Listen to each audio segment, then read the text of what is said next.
Hello friends, welcome to my channel lovely life style. இன்றைக்கி video குழந்தைகள் கண்டிப்பாக ரொம்ப பிடிச்சதாக இருக்கும்.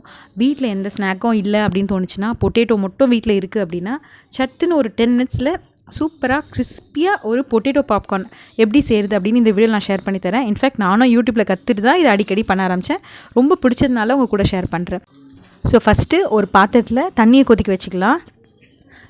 ஸோ இதில் நான் வந்து ஒரு குழந்தைக்கு ஒரு சின்ன பவுல் கணக்கில் அந்த கணக்கில் எடுத்திருக்கேன். ஸோ ஒரு 3 பவுல் நான் இன்றைக்கி ஆட் பண்ணுறேன். இது ஒரு 70% குக் ஆனால் போதும். ஃபுல்லாக குக் ஆச்சுன்னா நல்லா இருக்காது. ஸோ ஓரளவுக்கு வெந்ததுக்கப்புறம் நம்ம தனியாக எடுத்துக்கணும். ஸோ இது வேகட்டும். அதுக்குள்ளே இந்த சைடில் ஒரு பவுலில் நான் என்ன பண்ணுறேன், கார்ன்ஃப்ளவர் இருக்குல்ல, சோள மாவு, அதை வந்து நம்ம ஆட் பண்ணிக்கணும். இது வந்து ஒரு 5 to 6 ஸ்பூன்ஸ் போட்டிங்கன்னா கரெக்டாக இருக்கும். ரொம்பவும் போட்டால் நல்லா இருக்காது. அது மாதிரி கொஞ்சமாக நீங்கள் போட்டனாலும் நல்லா இருக்காது. ஸோ கரெக்டாக ஒரு 5 to 6 ஸ்பூன்ஸ் அளவு நான் இப்போ ஆட் பண்ணிக்கிறேன்.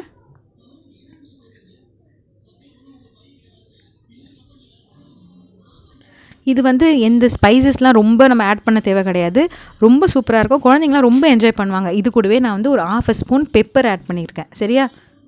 பெப்பர் உங்களுக்கு வேணான்னா நீங்கள் அது கூட ஆட் பண்ண வேணாம். ரொம்ப சின்ன குழந்தைன்னா அது கூட அவாய்ட் பண்ணிவிடுங்க. அடுத்து வந்து சால்ட் ஆட் பண்ணியிருக்கேன். இப்போது இது 3த்தையும் நான் வந்து ஃபஸ்ட்டு நல்லா மிக்ஸ் பண்ணிக்கிறேன். அப்போ தான் சால்ட் எல்லா இடத்துலையுமே ஒன்று போல் மிக்ஸ் ஆகும்ல. ஸோ அதனால் இதை மிக்ஸ் பண்ணி ஒரு சைடில் வச்சாச்சு. இப்போது இந்த பக்கம் பொட்டேட்டோ வந்து இப்போ தான் பாயில் ஆக ஸ்டார்ட் ஆகிருக்கு. ஸோ இன்னும் கொஞ்சம் நேரம் ஆகட்டும். ஸோ அட் லாஸ்ட் 70% குக் ஆகிடுச்சு. ஸோ இந்த மாதிரி இருக்கும். எடுத்து பார்த்தா ஒன்று ஒட்டாமல் இருக்கும். நம்ம அழுத்தி பார்த்தா அது வந்து உடையாது, மாவு மாதிரி உடையாது. பட் 70% குக் ஆகிடுச்சு.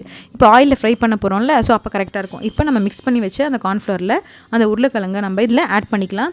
பொட்டேட்டோவில் வந்து தண்ணி கொஞ்சம் கூட இருக்கக்கூடாது. ஒரு பிளேட்டில் வச்சு ஃபுல்லாக ட்ரை பண்ணிவிட்டு அதுக்கப்புறமா இதில் நம்ம ஆட் பண்ணிக்கலாம். ஸோ ஆட் பண்ணிவிட்டு நல்லா என்ன பண்ணுங்கள், எல்லாமே மாவதில் சேர்கிற மாதிரி ஃபஸ்ட்டு நல்லா பிசைஞ்சிக்கோங்க ஃபுல்லாக.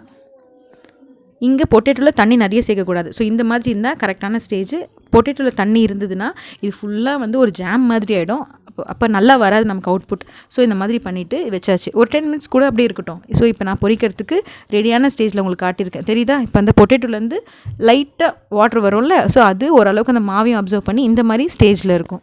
ஸோ இப்போ இந்த பக்கத்தில் என்ன பண்ணுறேன், பேனில் ஆயில் வச்சு அதில் ஒன்று போட்டு ஒன்றுனா நல்லா ஒரு செட்டாக போட்டு நம்ம பொரிச்சு எடுக்க வேண்டியதான். நிறைய ஆயில் ஊற்றி நம்ம வடை பொரிக்கிற மாதிரி அவ்வளோ எண்ணெய் போட்டாலும் சரி, இல்லை கொஞ்சமாக வச்சு நம்ம வந்து போட்டு பொரிச்சாலும் நல்லாயிருக்கும். போட்டுட்டு உடனே வந்து கரண்டி போட்டு கலரக்கூடாது. அதில் கார்ன்ஃப்ளவர்லாம் என்ன சொல்கிறது, அந்த உருளைக்கிழங்கை விட்டு தனியாக அந்த ஆயிலில் வந்து மிக்ஸ் ஆகிடும், நல்லா இருக்காது. ஸோ ஒரு என்ன சொல்கிறது, ஒரு 20-30 மினிட்ஸ் 20-30 செகண்ட்ஸ் விட்டுட்டு பொறுமையாக கலரி திருப்பி எடுங்க.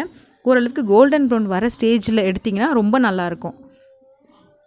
ஸோ தெரியுதில்ல, இப்போ கலர் சேஞ்ச் ஆக ஆரம்பிச்சிருச்சு. ஸோ இந்த ஸ்டேஜில் எடுத்தால் கூட அது கரெக்டாகவே இருக்கும். ஸோ அதனால் எடுத்துகிட்டு ரொம்ப ப்ரௌனாக பண்ண வேணாம். ஸோ தெரியுதில்ல, உங்களுக்கு கோல்டன் ப்ரௌன் வந்துருச்சு. ஸோ இப்போ நான் வந்து பிளேட்ஸ்க்கு நான் எடுத்து மாற்றிக்கிறேன். இந்த மாதிரி செட்டாக போட்டு நான் வந்து ஃப்ரை பண்ணி எடுத்துக்கிட்டேன்.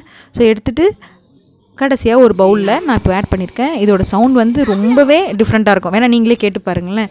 ஸோ இந்த சவுண்ட் வச்சு அதோட கிறிஸ்பினஸை நம்ம கண்டுபிடிச்சிடலாம்.